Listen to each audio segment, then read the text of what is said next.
Mes kaosit, 7 anëtarë të rinj të kabinetit qeveritar morën këtë të njëjtë votbesimin në kuvend.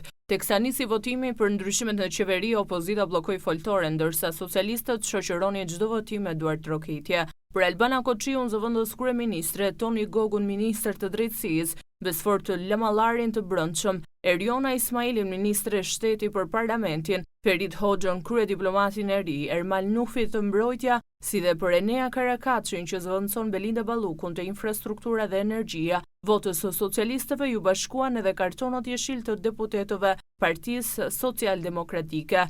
Hoxha, Karakaçi dhe Nufi që vinë rishtazi në qeveri, votbesimin e ndoqën nga lozhat e kuvendit. Para se të konfirmonte krerët e rinj në digastere, kuvendi votoi edhe shkarkimet dhe tashmë të ish ministrave me dekretin për Belinda Ballukun që më shumë se të tjerët mori shumicë të cilësuar 85 vota pro shkarkimit. Për votimin e ndryshimeve të propozuara prej tij në seancë nuk mori pjesë kryeministri Rama. Mungoi edhe vetë Balluku që me shkarkimin nga 2 detyrat në qeveri tashmë do të duhet të zërë një karrige mes deputetëve socialist. Pas votimit në kuvend, ministrat e rinj do të duhet të paraqiten edhe një herë në zyrën e Bajram Begajt përpara se sa të nisin zyrtarisht detyrën.